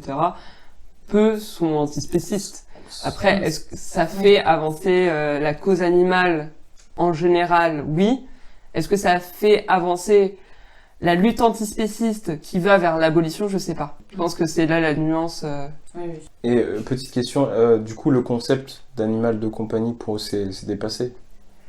Ça dépend des ça dépend des gens. C'est un sujet qui est encore en plein. De toute façon, le mouvement antispéciste, c'est un mouvement qui est encore en construction et qui est pas figé. Et il y a beaucoup de débats et de discussions. Même au sein de des militants et la question des animaux de compagnie et des animaux domestiques de manière générale se pose. Il y a des militants qui ont des animaux, qui en ont plein, des animaux de compagnie, qui adorent les animaux de compagnie, et d'autres qui sont plus réticents parce que c'est une forme de domestication et donc De domination. de domination des animaux. Et la question se pose effectivement, et ça se posera d'autant plus à l'avenir parce que le statut des animaux avec la relation homme-animaux se pose, mais plus largement que. Voilà, ça se pose dans l'antispécisme en particulier. Mais... Après, c'est pas un point qu'on a développé parce que c'était pas essentiel à nos yeux. Après, je pense que c'est un débat vraiment d'idées, quoi. C'est vraiment un débat d'idées entre les militants, entre les... Quel rapport on veut avoir aux animaux, parce que ça reste à redéfinir, effectivement, si on parvient à l'abolition. Puis tous les militants... Puis après, on revient dans les catégorisations. Il y a les animaux domestiques qui ont toujours vécu, entre guillemets, avec l'homme. Typiquement, les chats et les chiens. Mais, et après, les animaux d'élevage qui sont élevés dans un but d'être tués. Et je pense que la réflexion s'est vraiment faite vraiment sur l'élevage. Il y a plein de militants qui ne pensent pas aux animaux domestiques. Qui n'ont pas forcément de réflexion dessus non plus. Parce que c'est pas le plus urgent, je pense aussi pour eux. Et qu'ils ne voient peut-être pas le mal aussi non plus, parce qu'ils s'occupent bien de leurs animaux. Oui, bien sûr. Pas le problème non plus. Et Mais puis c'est des questions qui se posent dans le milieu. De toute façon, c'est pareil. Si les militants arrivent à l'abolition, qu'est-ce qu'on fait des vaches? Est-ce que maintenant les vaches, elles peuvent vivre leur vie seules comme ça? Je suis pas sûre. Non, mais après, si on arrive à l'abolition, il y aura plus de merlemont de vache. Oui, bien sûr. Il y a des espèces qui vont disparaître. même disparaître. Ah ouais? C'est ça. Parce qu'il y a les espèces d'élevage, c'est des espèces qui ont été modifiées génétiquement par l'homme en vue d'être dans une... D'être consommées. Voilà. Une rentabilité, une productivité maximale. Ce serait marrant d'imaginer ça dans un film ou... J'imagine qu'il y en a. Le Monde a fait une vidéo Ouais. sur qu'est-ce que serait un monde Sans viande. vegan totalement. Ouais. Et il y aurait beaucoup d'espèces qui disparaîtraient. Enfin, les espèces d'élevage, la plupart n'existeraient plus. Est-ce qu'il y a des choses qui vous ont surpris, qui vous ont étonné en discutant avec tous ces gens, en enquêtant sur ce sujet? Non, mais je trouve que le côté vraiment pensée construite, c'est quelque chose qu'on peut ne pas voir au début. On peut se dire c'est des véganes extrémistes qui vont casser des boucheries et qui sont contre la viande. Et en fait, il y a vraiment une pensée philosophique derrière, un raisonnement. Et ça, on le voit pas tout de suite. Et en fait, je pense que là, on peut raconter la libération, les libérations animales. Ah, parce que ouais, vraiment. Non, avant ça, les choses il y a un truc qui m'est venu à l'esprit. Surtout, en fait, la diversité des profils des militants. On a rencontré des personnes âgées, mais des personnes aussi très jeunes, des personnes de tout milieu social. D'après ce qu'on a lu, notre bouquin n'est pas non plus à visée sociologique. On va pas... essayer d'apporter des réponses générales, mais de ce qu'on a vu, il y a vraiment en fait une diversité dans les profils et qui, moi, m'a beaucoup marqué. Et c'était hyper intéressant d'un jour interviewer une jeune de 17 ans et un autre jour de parler à une mère de famille qui place la lutte même avant ses enfants, quoi. Ah ouais? Ouais. Oui. C'est pas toute la société qui se trouve là-dedans. Après, effectivement, il y a une diversité sociale aussi qui transparaît. Et il n'y a pas qui d'études sont peu sociologiques. nombreux, en fait. Ça, c'est quand même frappant de voir... On peut pas tirer de conclusion totalement. On Ok. peut voir des choses, mais on n'a pas de données précises. Et toi, Mélanie? Est-ce qu'il y a quelque chose qui t'a étonné, Je pense que tu as envie de partager avec nous? Non, mais principalement les mêmes choses que les filles. Non, enfin pas plus que ça. Je pense que oui, j'ai été surprise de leur... Enfin, je connaissais pas assez leurs revendications, donc forcément, je me suis dit, ah oui, en fait, c'est quelque chose de hyper intéressant, et en fait, j'avais pas réfléchi à tout ça, et ils m'ont fait réfléchir à ça. Et voilà, oui, s'il y a un truc qui m'a surprise, j'ai changé de perspective et je pensais pas changer. Ah ouais? Je pense que moi, leur vision des choses a apporté des réflexions personnelles sur ce sujet. J'avais pas réfléchi à ce sujet et ils m'ont fait réfléchir à ce sujet. Et je trouve que ça, c'est génial. T'es devenu une personne meilleure. Bah, meilleur, je sais pas, mais en tout cas, non, mais c'est des questions que je m'étais pas forcément totalement posées, Oui, qui pareil. étaient très, Oui. c'était pas mon quotidien, c'était pas les animaux, j'en ai pas, j'en ai jamais eu, je les côtoie pas, et du coup, c'était pas une question. Et en fait, je me suis rendu compte que ça devait être une question, peu importe ce que moi j'en pense, c'est une question qui doit être posée à tous et à toutes, et qui doit, je pense que c'est une chose qu'on doit on doit s'emparer de cette question parce qu'elle est essentielle dans la société en fait, qu'on est en train de construire et qu'on veut construire et comment on veut faire avancer les choses sur même tous les autres pendant. Parce qu'elle touche tous les pans de la société. Voilà, tous les c'est pans ça. de la société, enfin économique, sociale, politique, Voilà, c'est ça. culturelle, enfin vraiment énormément de choses. Donc ça remet vraiment en question beaucoup de choses. Voilà. Ouais, c'est bien, t'as répondu à ma prochaine question, c'était est-ce que ça vous a fait changer d'avis personnellement Moi, je ça, pense que ça m'a fait changer d'avis Vous pouvez personnellement. dire non, hein. Non, mais moi, je pense, enfin, à plusieurs reprises, pendant la rédaction ou quand je relisais les interviews, bah, j'étais assez bouleversée par différents récits et j'apercevais que je me disais, non, mais c'est bon là, moi, je vais devenir végane maintenant. Ouais. Et je la vois en fait maintenant, cette dichotomie en moi-même, que j'ai cette envie de le devenir, mais je ne peux pas.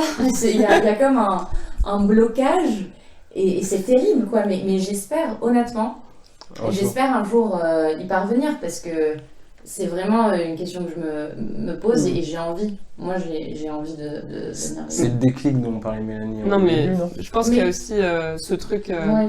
de cheminement intellectuel qui fait que, enfin, je pense que Nusha et moi, on a un peu pas la même vision du monde, mais on a quand même on pense le monde un peu de la même façon, et je pense que dans notre façon de penser le monde, finalement, l'antispécisme, c'est une pierre de plus à apporter. Oui. Et du coup, c'est forcément, non mais je pense que Oui, c'est je ça. pense, franchement, Et- oui. Et je pense que du coup, on se dit, mais merde, en fait, j'avais pas vu tout ça. Ouais. Forcément, dans nos envies de justice Mm. et notre façon de penser en général, on se dit, ah bah en fait, si, ça c'est aussi une question qui est essentielle. Pourquoi moi je le suis pas? Et quand j'écoute les gens me parler, je me dis, mais c'est évident que Ils ont Enfin, raison. pas forcément ils ont raison, parce que je suis pas touchée de la même façon par tous les militants et par toutes les façons de penser, parce que tous apportent une façon de voir le monde aussi différente, même s'ils ont un point commun. Mais Ça pousse à la réflexion. mais ça pousse à la réflexion, et tu te dis, bah ouais, en fait, sur certains points, je pourrais avancer cheminer vers ça. Après, il y a des choses qui font que je chemine pas, et j'ai mes raisons, et je pense qu'on a tous, voilà. Après, par exemple, moi, j'achète pratiquement plus de viande, c'est pas pour rien, c'est parce que j'ai fait, ah oui, ok, moi, quand j'achète ma viande, maintenant, je me dis, c'est un animal, le steak, là, Oui, tu vois. oui, oui. Je me le disais pas avant. Enfin, on va pas se mentir, je me le disais pas avant. Maintenant, je me le dis. Je l'achète pas, notamment pour ça.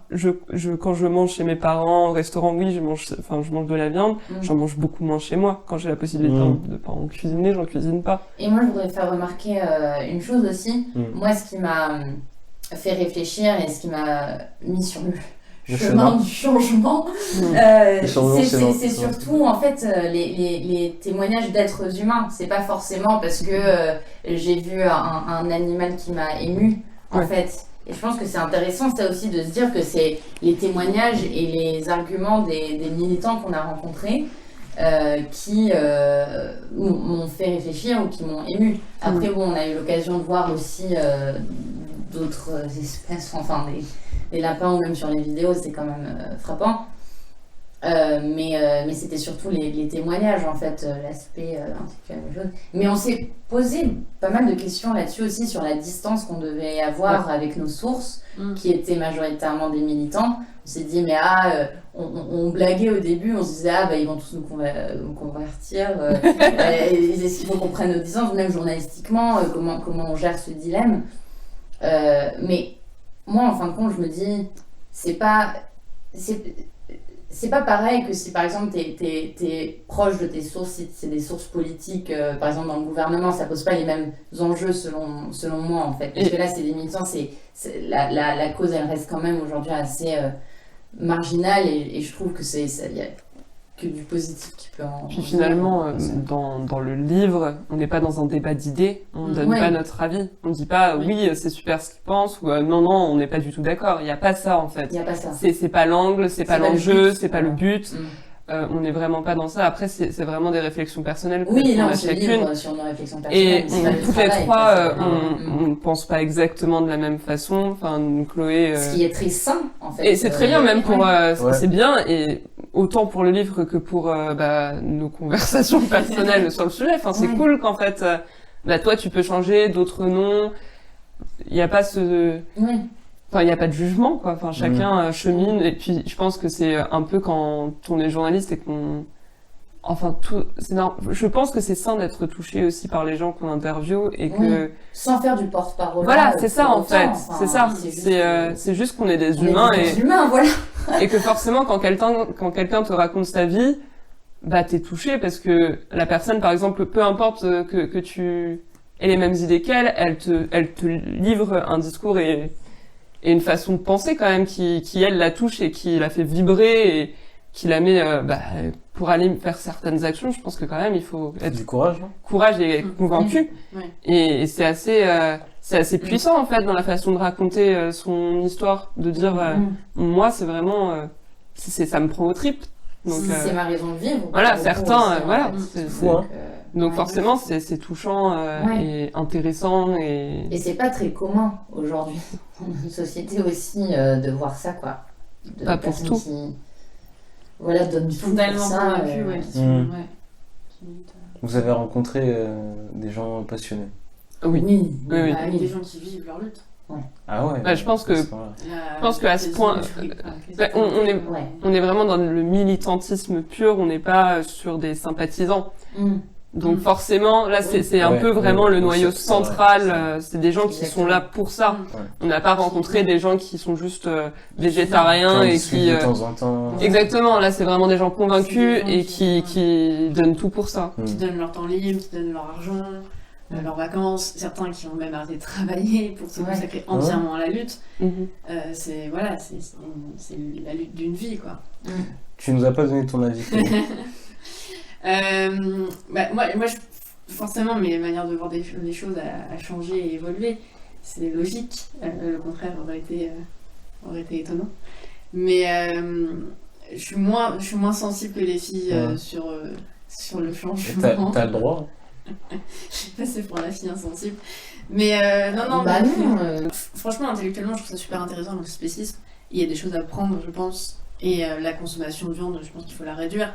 Mais aussi pour des raisons environnementales et de santé. Enfin, c'est pas qu'une question éthique. Bien sûr. Après, la question en tant que telle de l'antispécisme, ce que je disais tout à l'heure, c'est que moi, je sais que je suis spéciste et je me considère spéciste parce que je considère pas les animaux au même titre qu'un être humain. Enfin, je veux dire, pour moi, l'être humain reste supérieur à l'animal. Mais c'est aussi lié à mon éducation, effectivement, qui est une éducation chrétienne, et voilà, c'est quelque chose dont j'ai conscience, et je ne vais pas devenir antispéciste. Après, vegan, pas tout de suite en tout cas. J'aime trop le fromage pour ça. Et est-ce que ça c'est admis pour eux, pour les gens que vous avez vus, que l'humain est supérieur ou pas? Parce que, enfin, en fait, je vais vous dire où je veux arriver. C'est parce que dans tous les cas, même si ils peuvent on peut se considérer comme égaux tous, l'être humain c'est l'espèce qui a le plus de réflexion, qui a un truc, qui a une morale, qui Mais justement, mais justement, on a une morale. Justement, voilà, c'est ça. Non, mais je veux dire, non, mais ouais. Oui, mais en fait, c'est une contradiction, enfin une des. Oui et non, parce que. Mais c'est pas une contradiction parce que comme argument, il y a les personnes qui sont handicapées, par exemple.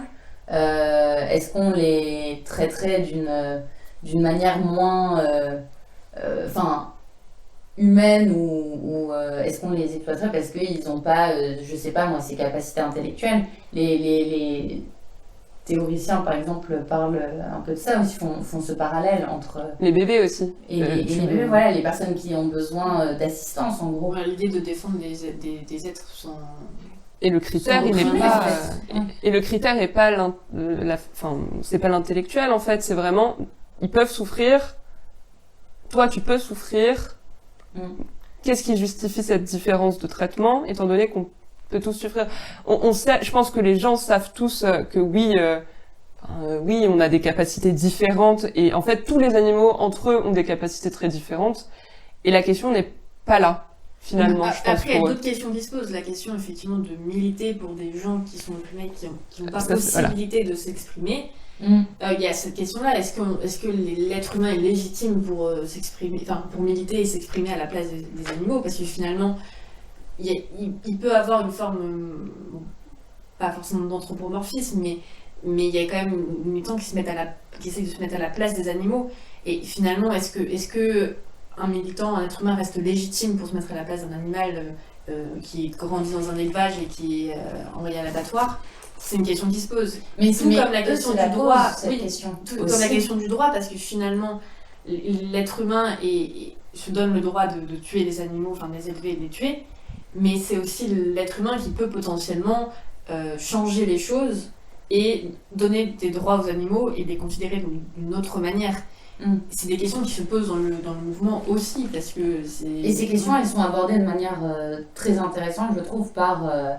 les fondateurs du collectif anarchiste de 6-9 Libération Animale, qui eux justement disent, enfin du coup Tiffany Lagarde et Céline Siri, qui disent que bah non en fait, enfin oui cette question se pose, nous êtres humains, comment porter la voix des sans voix, mais eux disent au contraire, mais non en fait les animaux ont une puissance intrinsèque et en fait le montrent aussi à leur manière. Par exemple il y a beaucoup d'animaux qui vont se débattre juste avant de l'abattage, quoi. Qui sentent qu'ils vont mourir et qui sentent qu'ils vont mourir, qui savent et qui vont résister en fait, exactement.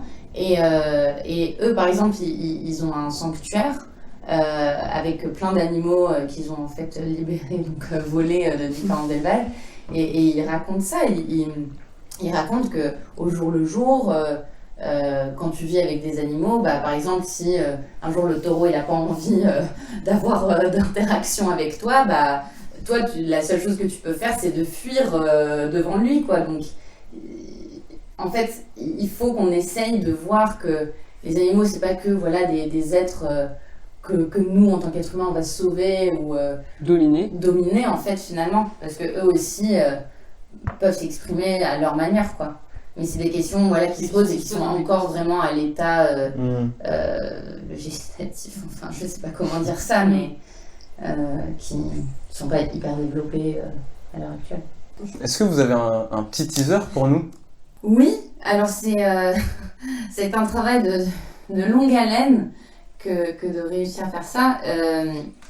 Ok, donc contexte. Il y a beaucoup de militants qui vont directement aller en fait dans des élevages et prendre des animaux, donc ce qu'ils appellent des sauvetages ou des libérations, mais qui sont techniquement en fait du vol aux yeux de la loi, pour en fait les sortir de cet enfer de l'élevage selon la terre. Et en fait c'est des actions qui s'organise généralement de manière très spontanée et ponctuelle. Et en fait, c'était un long travail de confiance à construire, ou essayer de voir qui ferait ça ou pas, parce qu'on voulait quand même assister à une action comme ça, quoi, pour voir, parce que pour nous, c'était vraiment en fait le summum des actions. Des actions de l'action directe, exactement. Et donc on a enfin réussi, ça s'est débloqué, mais ça s'est débloqué en, je pense, une semaine. Ouais, une semaine, ouais. Moins d'une semaine même. Enfin, oui, le temps d'organiser le truc. Oui, mais c'était assez rapide, si tu veux, ça faisait presque 1 an qu'on bossait déjà dessus, ça faisait 1 an quasiment. Ça faisait 1 an quasiment. Et qu'on essayait aussi de faire ça, et enfin en tout cas d'y assister, parce que, enfin, quitte à faire un sujet sur ça, autant qu'on ait toutes les palettes des actions, dont les plus directes. Oui. Et aussi d'être confronté en fait Aux animaux. aux animaux et à l'élevage en tant que tel, parce que c'est des choses qui reviennent souvent dans le discours des militants et on voulait voir avec nos yeux, nos propres yeux, ce qui s'y passait, quoi. Et comment ils faisaient, Et eux, comment en ils tant que faisaient, eux, militants, voilà. comment ça se passait. Donc voilà, on y a assisté et c'est... Ça va aller dans le livre. Voilà, c'est à découvrir dans le livre. La Voilà. nuit, on a sauvé des lapins. Ouais. Et on a fait... moi, j'allais au travail le lendemain, on a dormi peut-être On est une parti heure. de Paris et on a fait je sais pas combien d'heures de route entre le train et Ouais. la voiture pour revenir Trop en marrant. pleine nuit. Ouais. on a bu beaucoup de café, Et, on était très fatigués, mais c'était... Vous parlez de votre sentiment ou pas dans le livre à propos de ça? ce passage-là, oui, on Ouais. utilise le nous. Ok. on se met en scène On se met un pour peu en ce scène. passage. C'est le seul, Voilà. un des seuls passages. Ouais. où- Ouais. C'est, On a Pour l'instant, opté c'est pour ça, ça, pour Ouais, je pense le que rendre un peu ouais, plus c'est- vivant. quoi. Ouais, c'est mieux, hein. Ouais. bah, surtout qu'on l'a vraiment vécu, donc on Je a pense aussi que- ressenti un peu l'adrénaline, ou enfin ce que pouvaient vivre potentiellement les militants, parce qu'on les a vraiment suivis. Après, Exact. Après, forcément, on n'a pas le même regard On n'a pas le même regard. et on n'a pas pris les lapins. Enfin, on était Voilà. quand même mais en position de journaliste parce que Oui, on observait. voilà, on était vraiment dans cette posture de journaliste, d'observateur, d'observatrice pour le coup. Mais par contre, tu es avec eux, tu marches avec eux, tu stresses avec eux et Oui. c'est particulier comme sentiment. Surtout pour moi. Je suis quelqu'un de très angoissé. J'avais une question, mais j'ai oublié. Mince. On peut aller en prison pour ça ou pas? Alors, je pense, enfin, pour Tu peux être poursuivi. pour libérer Ouais. des animaux. Ouais.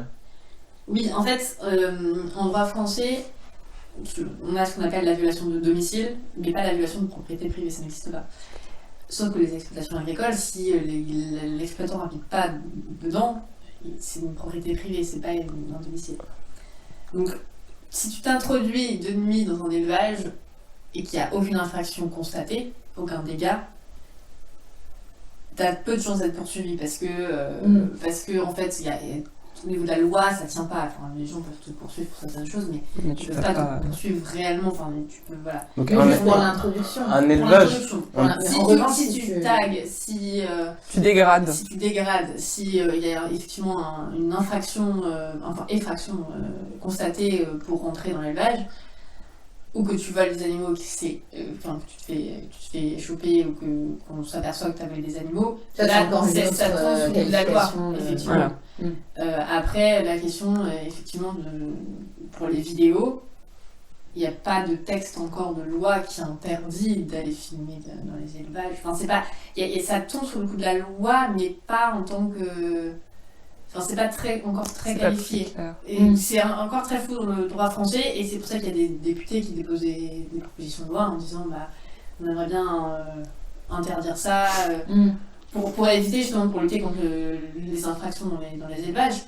Et pour l'instant, les militants jouent aussi avec ce côté flou de la loi en disant techniquement, mais pas. Enfin, il n'y a pas de violation de propriété privée puisque ça n'existe pas. Ça serait terrible hein, si c'était interdit. Le fait de filmer. Enfin, Bah, ça là, existe c'est déjà mon aux avis. États-Unis pour le coup. C'est mon avis personnel, mais Ouais. s'il y a des vidéos comme ça qui sortent, ça veut dire que les services de l'État ne font pas bien leur travail, parce que normalement, ils devraient, tous ces élevages devraient respecter les règles. Et là, c'est Et il y a deux la choses. seule façon Ouais. qu'on a, nous, au grand public, de voir que... Oui, C'est ça c'est pas- pour les, c'est pour pas les juste- Après, ça, vidéos. c'est- Ça, c'est vraiment pour les de la- vidéos, ouais, je parle après, de- C'est du travail de lanceur d'alerte. Ouais, Mais je ça parle- existe Oui, aux ouais, États-Unis exactement. des lois, enfin, ce qu'on appelle les lois Bayon, effectivement, où Ouais. il est interdit de capturer des images, photos, vidéos dans des élevages sans l'autorisation du Le propriétaire. capitalisme. Donc ça vise directement, en l'occurrence, les militants spécifiques. Ouais. Ouais. Là, ça tombe directement sous le coup de la loi. Après, là, on est dans du vol quand même. Oui, mais si le vol est constaté, après. Oui, voilà. Techniquement, Là, en fait, dans un élevage intensif, Tu veux, voilà. c'est quasiment. C'est rare que les militants libèrent tous les animaux. Ils libèrent quelques animaux. Et donc, des fois, je pense que les exploitants ne le remarquent même pas. Ouais. Oui. J'ai l'image de l'Arche de Noé dans la tête, là. Qui ouvre les portes. Allez-y, retournez à la nature. Ok, ça vous dit, on parle de l'écriture maintenant? Est-ce que vous pourriez nous expliquer un peu votre méthodologie pour écrire ce livre? Je vous laisse choisir qui parle en premier. On a fait le plan du livre À trois. ensemble et on a chacune pris, choisi le chapitre, les chapitres qu'on voulait écrire, mais il y a eu plusieurs relectures et plusieurs réécritures et on va réécrire À trois. pour la dernière, pour la version finale, quoi. En fait, c'est plus simple d'écrire chacune des Vous êtes chapitres chaque- séparés ouais. parce que, en plus, avec le confinement, on n'était pas au même endroit, c'est difficile de travailler tout ensemble. Et donc, même pour l'écriture, même si on était en contact et qu'on se posait pas mal de questions sur ce qu'on faisait, c'était plus facile que quelqu'un centralise les informations pour un chapitre. Et comme on avait fait le plan avant de manière assez détaillée, on savait ce qu'on allait raconter dans quel chapitre. Oui. En gros. Le plan, c'était dès le départ et vous avez su... C'était Ça doit- l'ossature du livre. En Ça fait, doit le être plan. dur de faire un plan alors que c'est un domaine qu'on découvre, non? Je sais On pas. l'a pas fait tout de suite. Hein. On a fait, commencé par faire des interviews, faire des actions, etc. Ok. Et puis à un moment, on s'est posé, on s'est dit bon maintenant, il va falloir faire la structure. On a fait. Et Pour ensuite, voir aussi ce qui voilà. nous manquait. Oui, parce que ça nous permettait aussi de voir, De ah compléter là, en les- fait, c'est pas du Voilà, tout c'est complet. Oui, C'est exact. ça. Il y a Et combien de on a fait chapitres? plusieurs fois le temps. Il y en a 15, 15 dont chapitres. et après, il y a en plus une introduction et un épilogue. Ok. Donc ça fait 17. Un livre complet, plein d'informations. Ouais. Oui, c'est une C'est- centaine voilà. de pages. hein, C'est très pas- court. Après, ouais. on a imprimé, oui. On a construit notre livre comme chaque chapitre une sorte d'article Mm. indépendant, entre guillemets. Voilà, c'était plus simple de se la construire pour nous au niveau de l'écriture. Bien sûr, après, tout est lié. Il y a une construction globale qu'on va affiner encore dans les Et une prochaines progression. Voilà. Et j'imagine que vous avez pris d'autres sources aussi que les gens interviewés. Oui. Les sources documentaires, on a lu quand même quelques ouvrages, on a lu quand même des vidéos, des J'ai lu documentaires. des articles de Des presse. articles de presse. Ouais. On a fait un travail aussi de recherche documentaire par exemple, dans la presse, à quel moment ça parlait de l'antispécisme, s'il y avait une évolution, si on en parlait plus maintenant qu'il y a 10 ans. Et le fait est qu'il y a plus d'articles sur l'antispécisme aujourd'hui qu'il y a 10 ans. On a interviewé aussi des experts, donc Voilà. sur des questions plus précises, plus techniques, pour pouvoir compléter sur certains chapitres. Alors pas dans tous, parce que dans certains on n'en a pas besoin. On a des militants qui nous racontent très bien ce qu'ils ont à dire, etc. Par contre, pour développer certaines choses, on était, il fallait qu'on ait cet œil expert sur certains sujets. Cette mise à distance, on va dire, du sujet avec les experts. Oui. Pas Et le des gens qui contexte. soient forcément immergés dans la lutte. Il fallait aussi ces personnes un peu en dehors pour avoir une sorte de dézoom aussi sur le mouvement. T'avais fini ou... Je sais plus, mais je pense. Et après, voilà, ensuite on va réécrire chacun des chapitres, reprendre tous les chapitres à 3 pour vraiment se les approprier, pour lisser le style, pour compléter, pour faire les corrections. Parce que c'est quand même un livre qu'on fait à 3, qu'on assume toutes les 3, on doit assumer tous les chapitres et les connaître. En fait, non mais c'est ça, il faut qu'on soit d'accord, il faut qu'on fasse un point aussi sur chacun des chapitres. C'est un travail d'équipe. Oui, bien sûr. On va pas signer, bien sûr, mais on signe pas individuellement les chapitres, en fait. Oui. Personne n'a besoin même de savoir qui a écrit quoi, puisque finalement, c'est un livre commun, et qu'on assume et qu'on prend, alors oui, par moment, il y avait une personne qui faisait une interview parce que l'autre avait pas le temps, certains allaient dans des actions parce que l'autre pouvait pas à ce moment-là, parce que on n'avait pas que le livre, on était étudiantes en même temps, on avait nos vies en même temps. Mais en fait, ça, c'est intéressant parce qu'on avait vraiment intégré cet automatisme de OK, quand je vais participer à une action ou quand je vais faire une interview, je vais directement aller dans le drive et retranscrire l'interview ou remettre un document qui résume ce que j'ai fait, ou alors on s'envoyait des vocaux. Enfin, on avait vraiment on essayait en tout cas de se tenir au courant et pour que les autres sachent aussi. Après, on a beaucoup essayé d'être deux minimum sur des actions, des interviews, parce que déjà, on a ce double regard, on n'a pas forcément les mêmes sensibilités ou la même manière de concevoir une interview. Enfin, on va avoir des questions qui vont forcément se compléter aussi, et on peut échanger après aussi sur nos impressions d'une interview ou d'une action. Et donc quand on pouvait, on essayait vraiment. C'est la majorité. La plupart du temps. La plupart du temps, on était deux. On était trois aussi pour certaines choses, notamment le reportage effectivement sur la libération animale. Mais après, quand on pouvait pas, on se fait confiance. C'est ça, et puis c'est pas grave parce qu'on est trois, et c'est justement la force de ce genre Oui. Enfin, justement, on est trois, donc autant en profiter. On a tous des choses à faire autres que le livre, et c'était cool de pouvoir toujours compter sur quelqu'un pour aller quelque part, parce que l'autre pouvait pas. Si on était seul, je pense qu'on n'aurait pas pu faire la moitié de ce qu'on a fait finalement. Être que trois, ça nous permettait vraiment d'avoir une vue. Oui, enfin, au moins essayer d'avoir le max qu'on pouvait, parce que toute seule, avoir tout ça, ça aurait été hyper compliqué. Mais oui, et aller en profondeur, en fait, de plusieurs sujets. C'était beaucoup plus de temps, je pense. Et est-ce que c'était facile de trouver des gens à interviewer? Oui. En fait, il faut aller. Ça se fait. Il faut les rencontrer directement. Il faut aller dans les événements. On a commencé comme ça puisqu'on avait personne. On a commencé par les événements véganes, on a rencontré des gens. Et après, ils sont accueillants. Oui. Après, il y a quand même des événements, enfin, il y a quand même des associations, des collectifs qui existent et qui sont étiquetés comme antispécistes qu'on a contactés aussi. Donc c'est facile de. Après, on va chercher le mot. Pas leur objectif, mais leur intérêt aussi, c'est d'avoir une communication. Parce qu'on est bien consciente que, en tant que journaliste, on leur sert aussi. Ils vont avoir une résonance avec notre livre, dans leur lutte. Non mais oui, c'est vrai. Si on réussit à. Non mais bon, c'est pas quelqu'un. Non mais en vrai, il y a forcément une résonance. Je comprends ce que dire Chloé. Enfin, quand on s'intéresse à quelqu'un, à ce qu'il aime, à ce qu'il fait vivre, forcément, il est plus à même de l'objectif quand même d'un militant, c'est de diffuser sa cause. Donc enfin, peu importe, c'est bon. Peu importe le militant finalement. On n'a pas envie de. Bien les journalistes. Et vous veniez avec l'étiquette, on est journaliste, on fait le livre. On est parti directement avec cette étiquette journaliste, parce que je trouve que c'est bien d'être honnête. C'est un livre aussi, donc si on commence à leur dire qu'on est. On ne participe pas aussi. On participe pas aux actions. On est là pour regarder, on n'est pas en position de participant. Est-ce que vous vous êtes adapté pour faire les interviews, dans votre démarche alimentaire, je sais pas si ça se dit, vestimentaire, etc. Je pense que pour mettre à l'aise la personne et pour qu'elle puisse, par exemple, prenons un exemple, on essayait d'aller dans des cafés où il y avait des choses qu'elle pouvait consommer. Parce qu'on sait qu'elles sont véganes, on va pas les emmener dans certains endroits. Enfin, ça paraît juste une question de respect et de logique.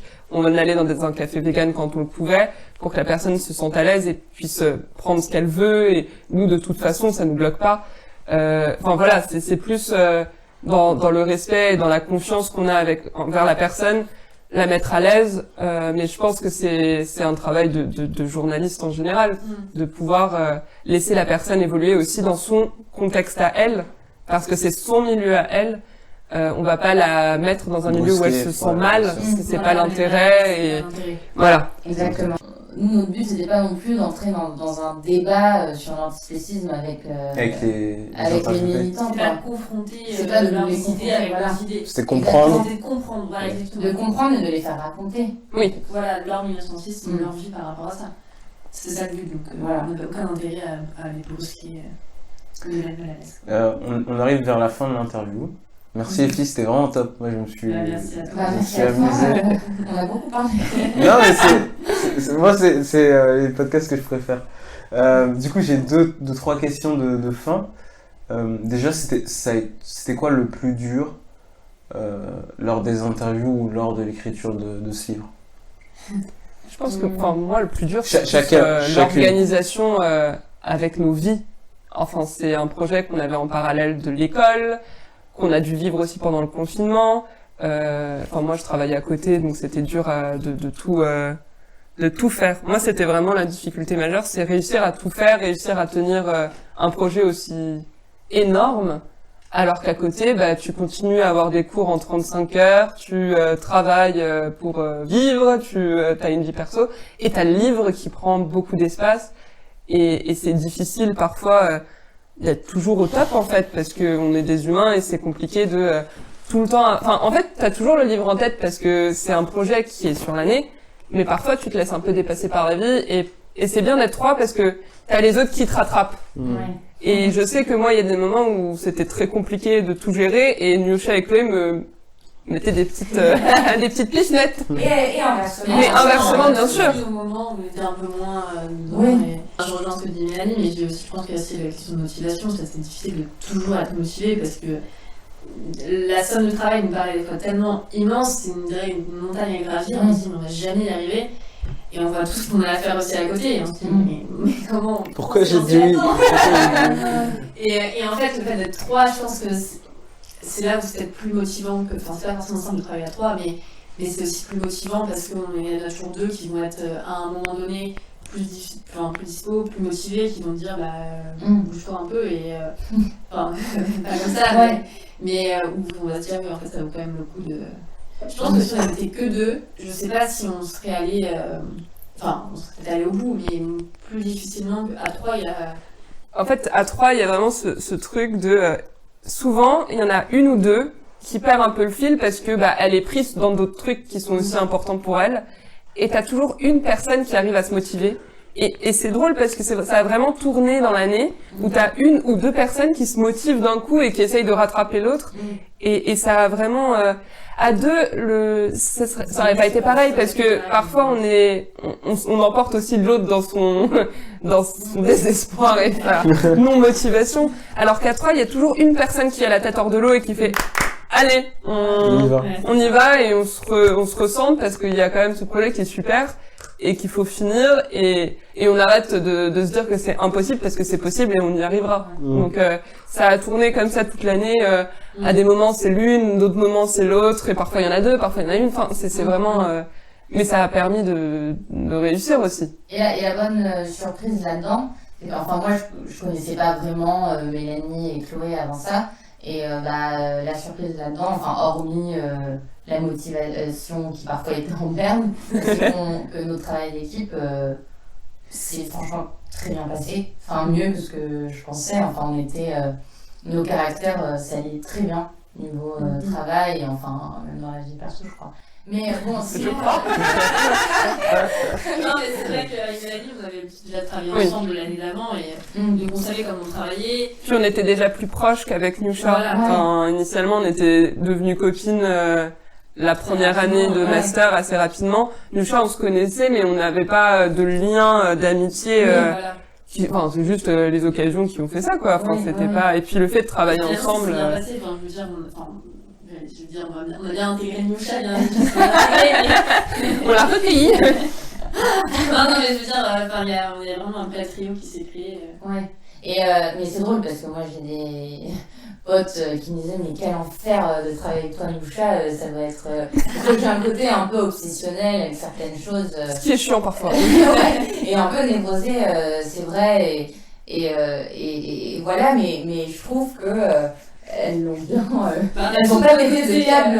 Non, mais on a On doit côté un peu névrosé. Non, mais on a toutes nos obsessions, nos défauts, nos stress, nos machins. Après, je pense qu'on a réussi à... Et les moments où on s'est énervé mutuellement, je pense. Oui, non mais oui. Enfin, normal, et à des moments, on était chiantes chacune de notre tour, quoi. Enfin, c'est normal. Mm. Après, je pense qu'on a été diplomate et on a su gérer notre ressenti par rapport à la situation et pas brusquer l'autre, en fait. Enfin, je pense que ça, c'est bien...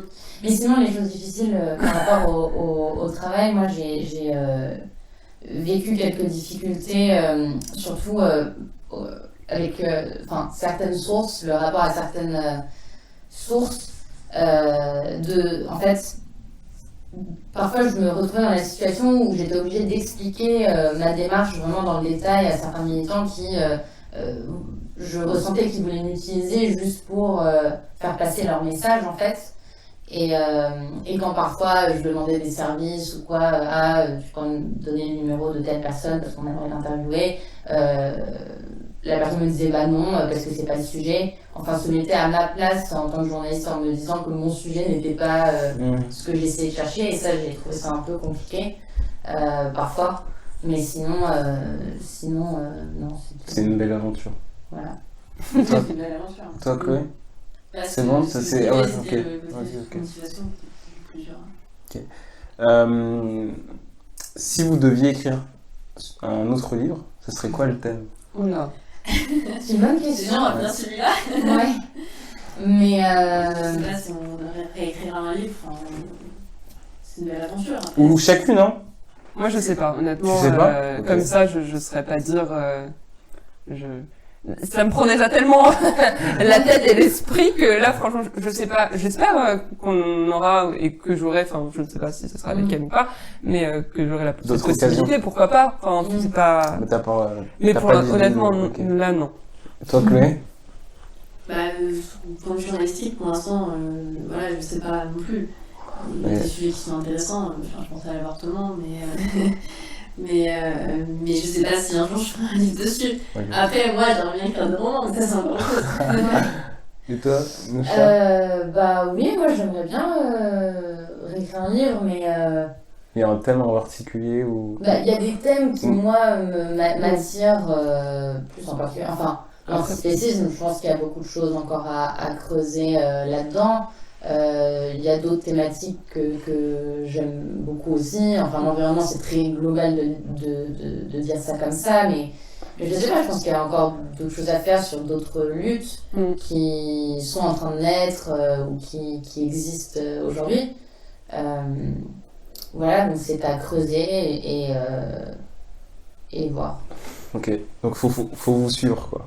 On verra. Ah oui, mais là déjà, attendons la sortie Voilà. de notre bouquin que j'incite tout le monde à acheter et lire parce que ça peut paraître très petit et court quand on voit le format, mais c'est beaucoup d'heures de travail et quand même de la passion aussi de notre côté. Parce que d'accord, certes, ça a été difficile, on a quand même mis nos week-ends dessus. C'est beaucoup d'efforts. C'est beaucoup d'efforts et c'est parce qu'on aime ça en fait et qu'on aime ce qu'on fait. Après, c'est aussi difficile de se projeter de faire un autre livre. Ouais, parce que bien sûr. déjà, écrire un livre, ça nous paraît tellement. Enfin, on a des fois du mal à réaliser nous-mêmes qu'on est Bah en oui, train bah d'écrire un livre, qu'on sort de l'école et qu'on est en train d'écrire un livre qui va être publié parce qu'on a un éditeur. Et déjà, si on commence à finir ce livre-là et réaliser qu'on a écrit un livre, Ouais. ça devient bien dans se projeter. C'est ça. Mais Ouais. quelle classe quand même avoir son nom sur. C'est vrai que ça va être une petite fierté. Non? Je sais pas. Si. Après, c'est juste que c'est invraisemblable encore. Enfin, pour moi, Ouais, et je pense que pour les filles aussi, c'est que c'est assez. En fait, tu travailles, tu sais que tu travailles sur quelque chose, mais ça nous semble de plus en plus réel, parce que on approche quand même vers. Enfin, on a fait le plus gros, mais c'est quand même hyper.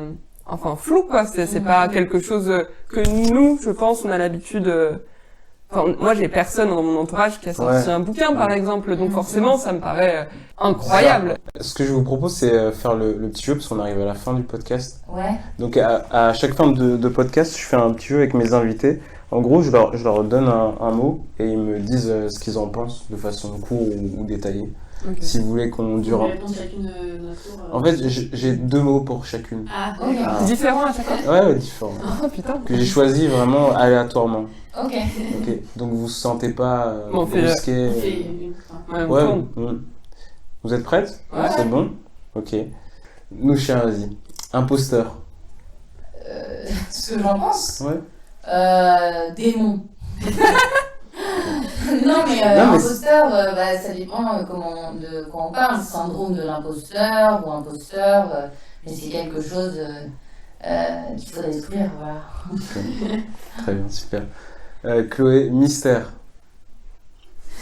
Tu peux me répondre par un mot ou tu peux détailler, me faire un truc de Ce philo. qui me vient, c'est rien à voir avec mon Mais c'est pas grave, c'est pas grave. Et justement, c'est le but. Ouais, c'est de... Non, mais parce que ça me fait penser au mystère du rosaire chez les catholiques. Waouh.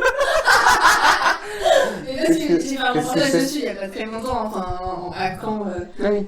mais en en stage à France Bleu, j'ai fait un reportage sur les apparitions de la Vierge dans une petite chapelle, dans un petit village. Et en fait, c'est là où la Vierge révélait le rosaire pendant la prière. Et donc, C'est vrai, il y a des racontes de. Non, mais c'est pas connu, c'est sur seul. Ah, d'accord, ok. Mais en fait, La Vierge a apparu dans France Bleu. Mais c'est très bien. Et Très voilà, bien. ça m'a fait penser à ça. Ok. Mélanie, tremblement de terre.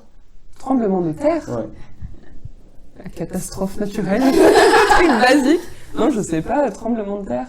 Alors on pourrait dire que les luttes font trembler la terre un peu pour changer le monde et changer la société. Ok. Et qu'on y contribue dans une certaine mesure et que je veux y contribuer. Top. Nusha, péruvien.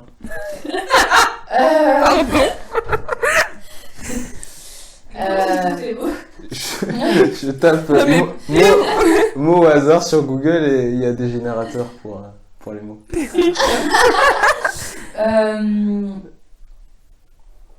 Prends ton temps, de toute façon je peux couper. Ouais. Oui, moi, je vais prendre mon temps parce que.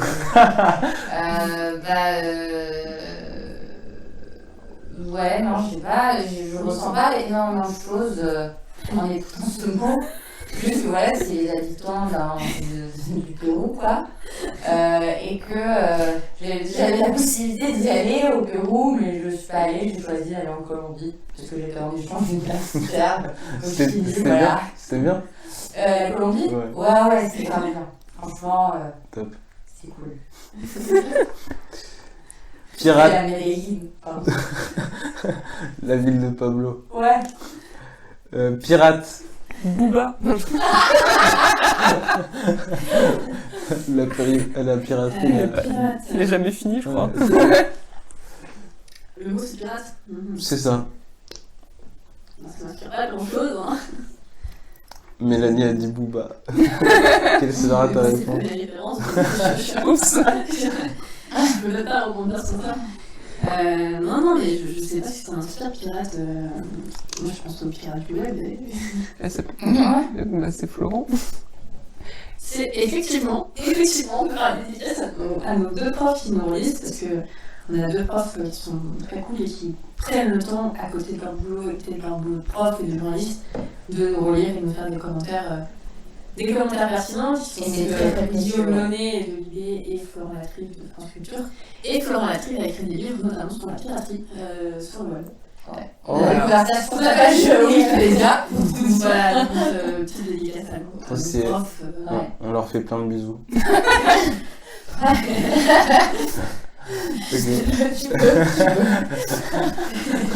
Moi je pense que c'est pas mes profs. Du coup, dernier mot, roseau. Est-ce que vraiment il faut partir en philo ou en... Le roseau? Un roseau? Moi, ça me fait penser à... Oui, c'est ça, moi aussi. Le truc de... Bah oui, enfin... roseau. Mais je sais même plus ce que c'est quoi la référence du roseau. J'ai complètement zappé, on a appris ça au lycée. Voilà, moi c'est pareil, c'est... Roseau pensant, j'ai jamais entendu. Mais si, tu sais, je pense que c'est Pascal. Mais si on me dit une boulette, on a l'air con. Ok. Donc, Bah, ça sera gardé. écoutez, je n'ai aucune culture. Non, voilà. Ça Roseau m'a fait pensant. penser à ça. Exactement. bien. J'ai eu la même rêve que Chloé. Les gens iront chercher. Exactement. Merci beaucoup les filles, c'était vraiment top. Moi je me suis vraiment amusé, c'était hyper intéressant. Super. On salue tous les gens que vous avez interviewés. Oui, Les gens merci qui à nous ont eux, aidés. surtout en fait. D'avoir pris le temps de... Et merci pour votre travail. J'espère que ce sera lu par plein de monde et que beaucoup de gens vont aimer. On espère aussi, ouais.